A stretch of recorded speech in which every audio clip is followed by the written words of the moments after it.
कोविड-19 के संदर्भ में भी बात की जाए तो अंतर्राष्ट्रीय स्तर पर भारत अमेरिका के बाद दूसरे नंबर पर है। भारत में हर एक अच्छे कार्यों के प्रति आरोप प्रत्यारोप की राजनीति किया जाना आम बात है। बावजूद इसके राजस्थान दुनिया भर में कोविड-19 को लेकर कई बार पॉजिटिव रूप से सुर्खियों में रहा। क्यों नहीं, एक और जहां राजस्थान के भीलवाड़ा मॉडल को रोल मॉडल के रूप में शिफ्ट किया गया, तो वहीं 8 माह में चौथी बार कोरोना जांच के दाम इस कदर घटाए गए कि अब निजी अस्पतालों में भी 100% विश्वसनीय पद्धति से 800 रुपये में कोरोना की जांच हो सकेगी।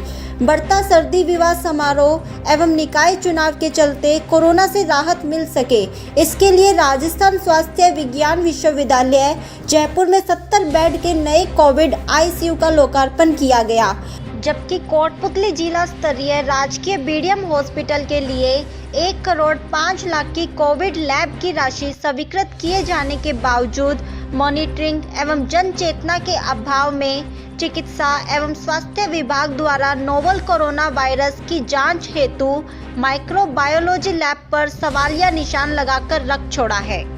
भगवान दास मोरिजावाला हॉस्पिटल 2 राजधानियों के बीच सबसे बड़े हॉस्पिटल के रूप में आमजन की सेवा को तत्पर होना चाहिए था। राजकीय एसएमएस अस्पताल के संबंधित अधिकारियों द्वारा कोटपुतली में नव प्रस्तावित लैब को शुरू करने के लिए मॉनिटरिंग हेतु माइक्रोबायोलॉजी विभाग के आचार्य डॉक्टर एस.के. सिंह को नोडल अधिकारी नियुक्त किया गया था, जो कि उक्त जांच प्रयोगशाला की स्थापना कर प्रगति रिपोर्ट से आयुक्त चिकित्सा शिक्षा एवं निदेशक चिकित्सा शिक्षा जयपुर को अवगत करवाते रहेंगे, मगर यह हो न सका और जो कुछ चल रहा है उसे जानकर आप सभी को बड़ी हैरानी होगी कि किस तरह से मीडिया की सुर्खियां बटोरी जाने के अतिरिक्त विकास किस गति से हो रहा है, कितना हो रहा है। इसका उपयोग आम जन कब और कितना कर पाएगा, कौन जान सकता है। ऐसे अनगिनत सवाल और वर्तमान सरकार के बचे हुए 3 साल, आखिर में वोटर्स को भूल जाने की आदत का फायदा उठाकर उपलब्धियों में गिनाया जाने वाला बीडीएम हॉस्पिटल का यह कार्यकाल भला किसे रास आ सकता है। राजकीय बीडीएम हॉस्पिटल के प्रमुख चिकित्सा अधिकारी डॉक्टर चेतन रावत के अनुसार हॉस्पिटल में प्रस्तावित कोविड-19 की सारी व्यवस्था एसएमएस के जरिए प्राप्त होनी है। मैन पावर भी एसएमएस के जरिए ही प्राप्त होती है, उसके लिए बजट भी सेपरेट रखा गया है। हाल रिनोवेशन कार्य हेतु एवं बिजली से संबंधित कार्यों के लिए जो कोविड-19 से संबंधित है 20 लाख रुपए की राशि हॉस्पिटल को ट्रांसफर होकर आई है। उसमें से 19 लाख कुछ हजार की राशि एनएचएम डिपार्टमेंट को आवश्यकता अनुसार ट्रांसफर की जा चुकी है। स्थानीय बीडीएम हॉस्पिटल के द्वारा 2 अतिरिक्त कक्ष एनएचएम द्वारा डिमांड किए जाने पर उपलब्ध करवाए गए हैं, ताकि नई रिनोवेशन कोविड लैब से उसे जोड़ा जा सके। बावजूद इसके एनएचएम द्वारा अधिकृत सिविल व इलेक्ट्रिकल एवं एल्यूमीनियम कार्य आपसी समन्वय के साथ जारी है। मीडिया द्वारा यह पूछे जाने पर कि स्थानीय विधायक एवं राज्य मंत्री द्वारा विभिन्न समाचार पत्रों व चैनल के माध्यम से राजकीय बीडीएम हॉस्पिटल में कोविड लैब अलग से तैयार किए जाने की बात प्रस्तावित की गई थी। बावजूद इसके कोविड लैब को बीडीएम लैब से एक्सटेंशन कैसे दिया जा सकता है। इस पर पीएमओ डॉक्टर चेतन रावत ने बताया कि कोविड-19 सेपरेट ना होकर बीडीएम हॉस्पिटल की मूल प्रयोगशाला की एक्सटेंशन लैब को इससे अटैच किया गया है। अभी हमारे पास इस कार्य को शुरू करवाए जाने के यही निर्देश प्राप्त हुए हैं।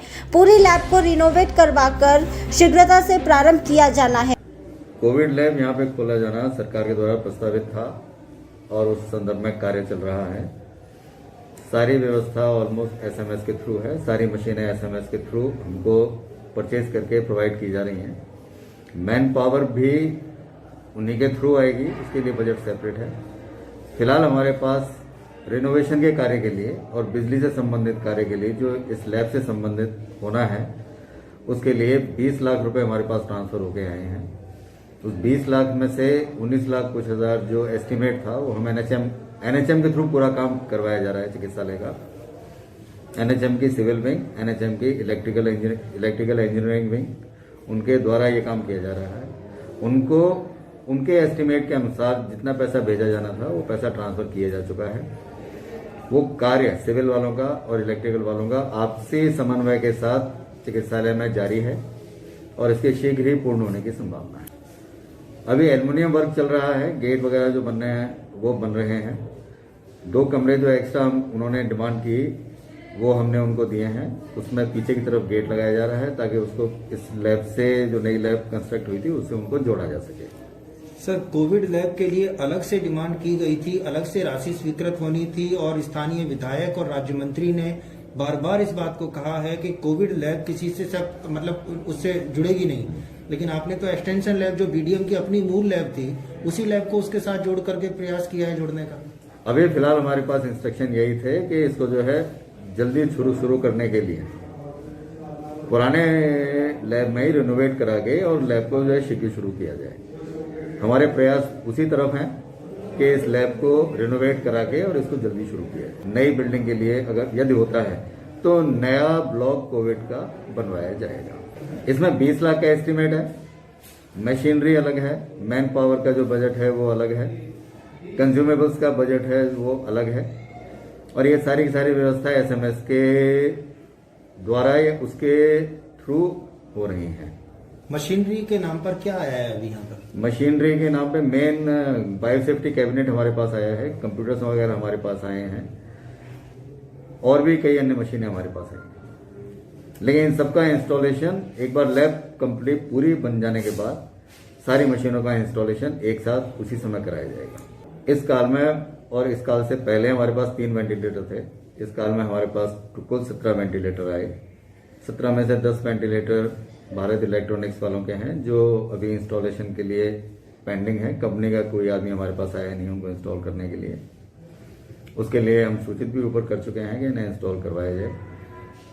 7 वेंटिलेटर मिनी वेंटिलेटर हैं, वो मिनी पोर्टेबल वेंटिलेटर, उनका डेमो पेंडिंग है, अभी कंप्लीशन उसका नहीं दिया गया है। जब उसका डेमो कंप्लीट हो जाएगा उसके बाद उनको जो है हम कंप्लीशन का सर्टिफिकेट उनको देंगे ताकि उनका पेमेंट हो। अभी उनका कोई पेमेंट उनको क्लियर नहीं किया गया। आवाम ये जानना चाहती है कि एक और जहां हमारे पास सारे संसाधनों की सुर्खियां बटोरी जा चुकी हैं, वाहवाही लूटी जा चुकी है, ऐसी स्थिति में हमारी जो रिपोर्ट है वो 2 दिन बाद लेट होके आ रही है, तो इसकी वजह क्या मानते हैं? कब तक आपको लगता है क्या 2020 में हम अपने इस लैब को कंप्लीट होते हुए देख पाएंगे?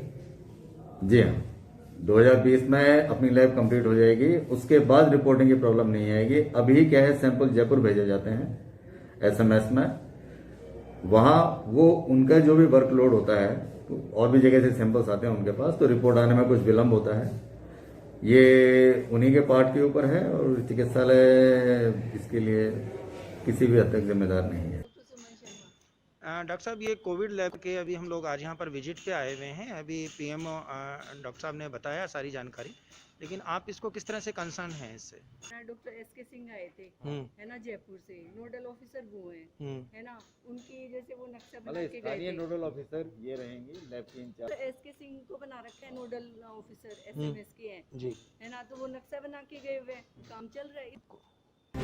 मीडिया द्वारा यह पूछे जाने पर कि हॉस्पिटल की आरएमआरएस सोसाइटी के संदर्भ में जाने पर पीएमओ डॉक्टर चेतन रावत ने बताया कि हॉस्पिटल की राजस्थान मेडिकल रिलीफ सोसाइटी के जरिए हॉस्पिटल के विभिन्न डेवलपमेंट कार्यों का अंजाम दिया जाता रहा है, जिसमें फंडिंग हॉस्पिटल में इकट्ठे होने वाली राशि के अंतर्गत ओपीडी चार्जेस, वार्ड भर्ती टिकट राशि, एम्बुलेंस चार्जेस, जारी सर्टिफिकेट निर्धारित राशि, हॉस्पिटल पार्किंग या अन्य किसी भी मद से आने वाली राशि आरएमआरएस सोसाइटी की फंडिंग के लिए सुनिश्चित की गई है। राजस्थान मेडिकल रिलीफ सोसाइटी के चेयरपर्सन, संयुक्त निदेशक चिकित्सा विभाग एवं स्थानीय मेंबर्स के रूप हैं। हॉस्पिटल पीएमओ, स्थानीय विधायक, अकाउंटेंट एवं अन्य डेवलपमेंट को लेकर के तो अकेला कोई व्यक्ति डिसीजन नहीं ले सकता। एज ए पीएमओ आप सोसाइटीज के चेयरपर्सन भी हैं, तो एमआरएस अपने आप में एक बॉडी है आपके बीडीएम हॉस्पिटल में, उसकी क्या कार्यप्रणाली क्या है उसकी? एमआरएस जो संस्था बनाई हुई है, एमआरएस संस्था जो एमआरएस आरएमआरएस में जो बजट इकट्ठा होता है चिकित्सालय का पैसा जो इकट्ठा होता है या किसी और तरह से फंडिंग जो भी आती है उसमें उसके यूटिलाइजेशन के लिए है, उसमें किस तरह उसको यूटिलाइज किया जाना है उसकी भी कुछ गाइडलाइंस है। उस गाइडलाइंस को फॉलो करते हुए उसको बजट को काम में लिया जाता है। उसके लिए दवाइयाँ भी खरीदी जाती हैं, उससे अस्पताल के लिए इक्विपमेंट्स भी खरीदे जाते हैं, अस्पताल की मेंटेनेंस भी कराई जाती है। अस्पताल के लिए कोई और चीज़ खरीदनी है या मैन पावर रखी जानी है, आवश्यकता है तो वो भी उसके थ्रू रखी जाती है। लेकिन सरकार के द्वारा कुछ चीज़ें प्लेसमेंट एजेंसी के थ्रू कर रखी हैं, तो प्लेसमेंट एजेंसी के द्वारा हमको लेनी पड़ती हैं। उसका पेमेंट प्लेसमेंट एजेंसी का उसका RMRS के थ्रू होता है। इसमें कोई नई चीज़ अगर हम करना चाहते हैं तो RMRS की एक कमेटी बनी हुई है। कमेटी में प्रस्ताव पेश किया जाता है और उस प्रस्ताव पेश के अनुमोदन RMRS कमेटी के अनुमोदन के पश्चात उसका क्रियान्वयन किया जाता है। सोसाइटी क्या है? Rajasthan medical relief society. इसके चेयरपर्सन कौन है? इसके चेयरपर्सन जो है हमारे ज्वाइंट डायरेक्टर हैं। और स्थानीय स्तर पर? स्थानीय स्तर पर PMO, स्थानीय MLA, अकाउंटेंट और अन्य सदस्य हैं। MRS की फंडिंग के सोर्स क्या है? फंडिंग जो चिकित्सालय में जो पैसा इकट्ठा होता है जस्ट लाइक वो जैसे ये भर्ती मरीजों की इंडोर टिकट की जो चार्जेस हैं, जो आउटडोर OPD के चार्जेस हैं, या कभी चिकित्सालय की एम्बुलेंस जाती है उसके थ्रू जो रसीद करती हैं, या कोई सर्टिफिकेट वगैरह जारी होते हैं उनके लिए जो सरकार द्वारा निर्धारित फीस है विभिन्न कामों के लिए, वो फीस का पैसा उस RMRS के उसमें जमा होता है। पार्किंग भी इसी में शामिल है? पार्किंग के जो टेंडर दिया हुआ है उसका जो पैसा आता है वो भी पैसा चिकित्सालय में जो भी पैसा जहां कहीं से भी आता है किसी भी ठेके के द्वारा, वो सारा पैसा RMRS में जमा होता है। माना जाता है कि MRS के पैरेलल एक दूसरी गवर्निंग बॉडी है जो आपातकालीन स्थिति में डिसीजन लेती है। उसमें कौन लोग हैं और किस तरह के डिसीजन लिए जाते हैं? चिकित्सालय में एक वरिष्ठ डॉक्टर्स की समिति बनी हुई है। वो समिति किसी भी आपात स्थिति में या जिनमें सामूहिक निर्णय लेने की आवश्यकता होती है, आपसी बातचीत सहमत से उसमें निर्णय लिए जाते हैं। उन निर्णयों का कार्य ट्रॉमा सेंटर चल रहा है, वहाँ पे हर समय 2 चिकित्सक इमरजेंसी में 24 घंटे उपलब्ध रहते हैं, जो कि ट्रॉमा से आने वाले किसी भी केस को अटेंड करता है। हॉस्पिटल में डॉक्टर ऑन कॉल एम्बुलेंस है, एक टाटा विंगर एम्बुलेंस है, एक ALS एम्बुलेंस है और एक सिल्कोसिस एम्बुलेंस है। उसमें सभी फैसिलिटीज हैं। उसमें मरीज को किसी भी कंडीशन में शिफ्ट किया जा सकता है। उसमें मॉनिटर्स वगैरह भी हैं, पल्स ऑक्सीमीटर भी है, BP मॉनिटर भी है, ऑक्सीजन वगैरह की पूरी व्यवस्था उसमें है। मरीज को रिसक्सिटेशन करने की भी व्यवस्था उसमें है। अपनी सुरक्षा अपने हाथ, आदमी को स्वयं को सुरक्षित रखना है, तभी वो स्वयं को और अपने चाहने वालों को जो उसके स्नेह के पात्र हैं, उनके परिवार वाले, उसके मित्रगण, जानकार, संबंधी, उन सभी को सुरक्षित रख पाएगा। सोशल डिस्टेंसिंग, मास्क, ये बहुत ज़रूरी है। बार बार हाथ धोना साबुन पानी से या सैनिटाइजर का उपयोग, ये बहुत ज़रूरी है और ये सभी को करना चाहिए।